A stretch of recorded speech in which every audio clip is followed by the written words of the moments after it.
Welcome to the Twist News. I'm Erika Grey. Today we're going to look at Josep Borrell's 10-point plan for peace with the Israelis and Palestinians. Who is Josep Borrell? He is the EU's Secretary of State.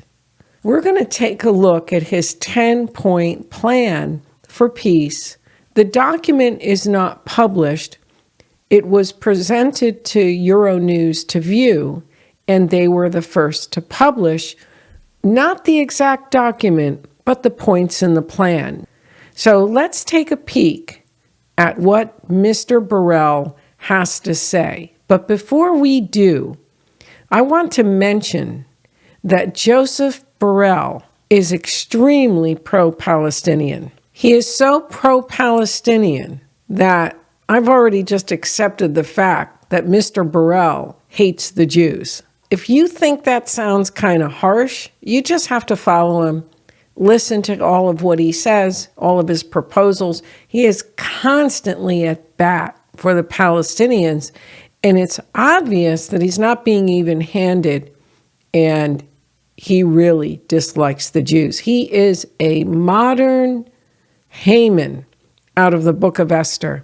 So if you know the story of the Book of Esther, you know that Haman was an enemy of the Jews, and Haman tried to see to it that the Jews were destroyed. So Josep Borrell is a modern Haman, and he really dislikes the Jews. So we're going to take a look at the points in the plan, and I will have a link to Euronews' article below. But let's go over what Borrell has proposed. That the process should lead to an independent Palestinian state living side by side with Israel and full normalizations of relations with Israel and the Arab world. Israel living side by side, essentially dividing the land.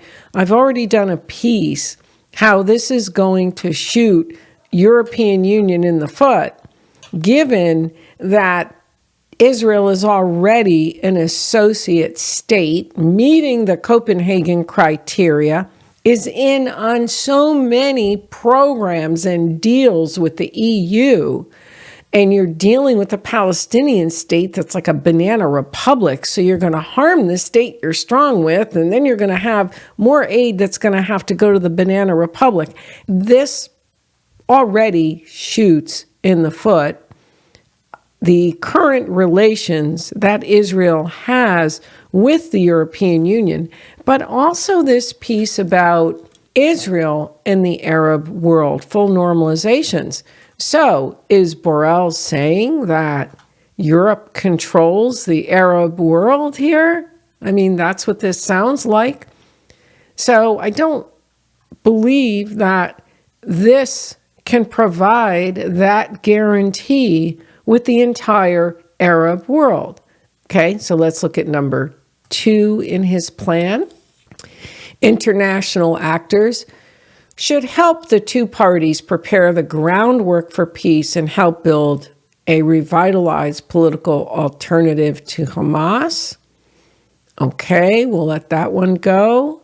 That's already happening, actually, where international actors are already brainstorming, think tanks are brainstorming. Number 3, international actors should at the earliest hold a preparatory peace conference to settle the ongoing war, and especially the Israeli-Palestinian conflict.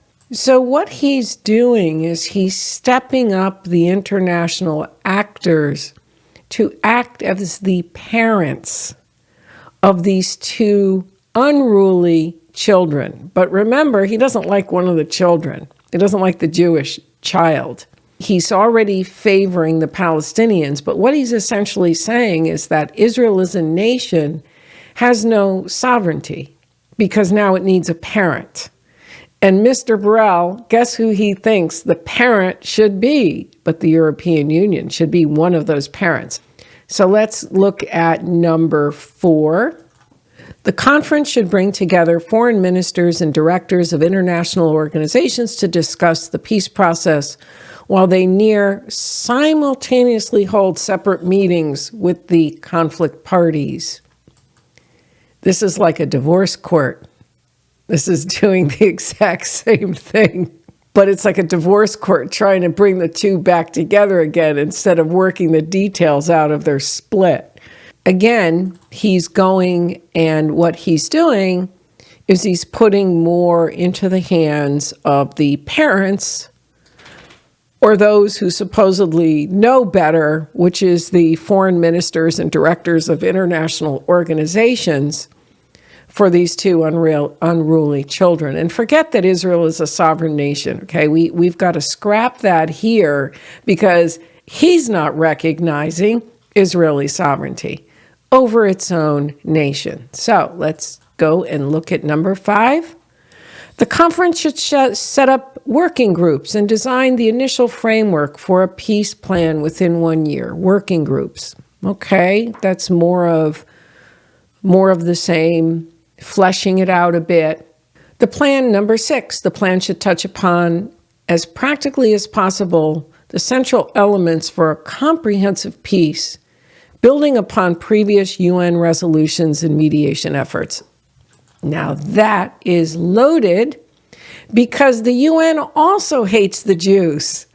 So what this is doing is it's already slanting to one parent, the parent that dislikes the Jewish child. Because remember, the Jews, they're not allowed to figure out their own stuff here. Another actor has to come in, another nation has to come in who supposedly knows better. But that's really very loaded, because what that's already going to do is slant towards the Palestinians, because we know that the UN also does not like the Jews. That's pretty obvious in their resolutions and their quote-unquote mediation efforts. So what we have a picture here is that Israel's the unruly child, and there's going to be the parents, which is going to be the international actors, and then the people that they put in place, and the groups, and they're going to build on the UN resolutions. So this is also saying, the UN resolutions, that the land needs to be divided, and to make sure that there is going to be the land of Palestine, that it will go to the pre-67 borders, and what's the other and? Wait a minute, I just forgot. And Jerusalem will be divided. Of course, Jerusalem will be divided. Okay, so let's look at the next, number 7. The plan should provide robust security assurances for Israel and the future Palestinian state, conditional upon full diplomatic recognition and integration of both Israel and Palestinian in the region. Now, this could possibly be favorable in the sense that the Palestinians would have to recognize Israel. This diplomatic recognition and integration of both Israel and Palestine in the region, but robust security assurances. And this is elaborated on a little bit further down.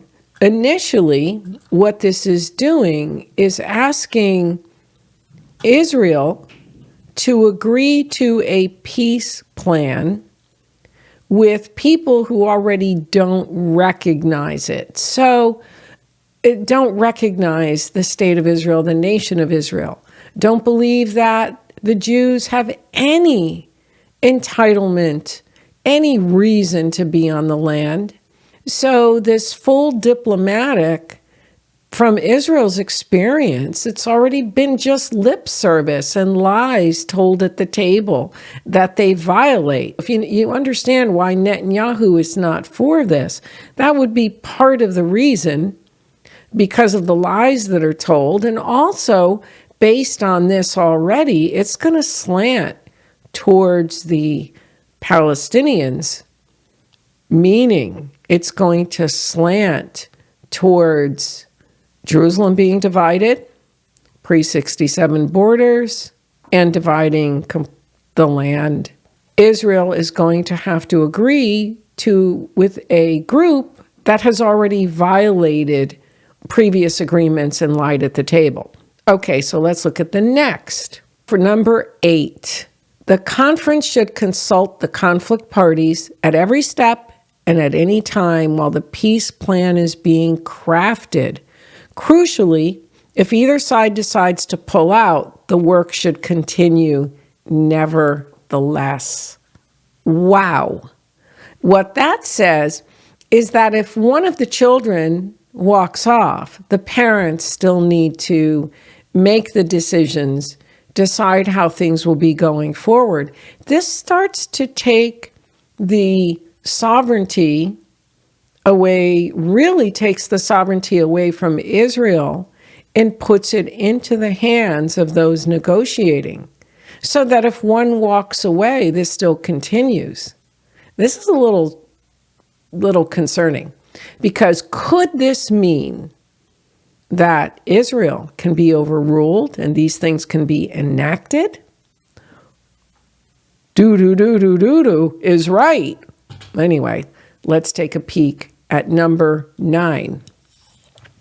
Once ready, the plan should be presented to Israelis and Palestinians. It will be for them to negotiate the final text, the document says. So this will be worked out. Let's look at number 10.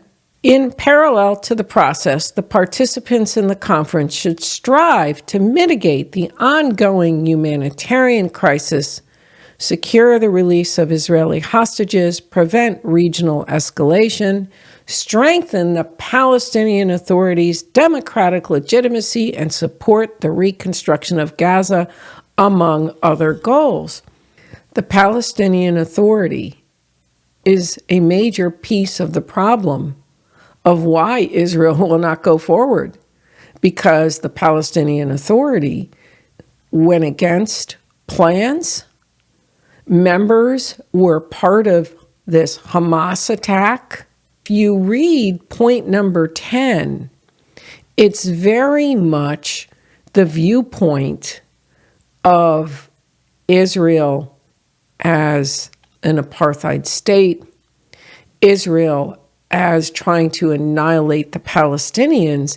It's this very pro-Palestinian, anti-Israel, anti-Jewish perspective. So this is his 10-point plan. It's shrouded in mystery because we haven't seen it written out, but this is what Euronews reported. And essentially, it's very much in favor of the Palestinians. Now, there's also a guarantee that's promised to guarantee this peace, but it's a guarantee of a peace that is harmful to the state of Israel and also to the Jewish people. So it's not a surprise that Netanyahu has said no to this plan because it's biased. And it's presented by the Jew hater himself, Josep Borrell, who is not very well thought of in Jewish circles because he is anti-Jewish. If you think I'm exaggerating, just examine all of his proposals. Just look at how he threw water when Ursula von der Leyen had wanted to cut off funding. And even now, with this latest, in this picture here, this UNRWA, this horrific story, Israel has accused some of the staffers of involvement in the October 7 attacks. I just want to make a final comment concerning those attacks. I happened to read a statistic. Now, I don't know if this statistic is true because I'm reluctant to believe the numbers, but it states that 27 Palestinians have been killed versus, first of all, I don't know if that number is even accurate. Second, I understand that during the conflict, many have been killed, but those 1,400 Jews that were murdered in the most barbaric, monstrous, inhumane, from the pits of the darkest recesses of hell came the methods that they were killed. And I think that the focus has gone off of that. And that is why Israel is still fighting. Because this is much more detailed, from the tunnels to the tunnels under hospitals and schools, to the many Palestinian groups that were part, to how it was orchestrated, and how it was orchestrated to be enacted using the most brutal methods that they could possibly muster. So there's more involved here, and we'll be talking about it. Hope you found this informative. And if you don't subscribe to this channel, hit that subscribe button. I mean, like, hit it. Bang. And stay tuned for more. Check out our Amazon store, and see you next time. Get down.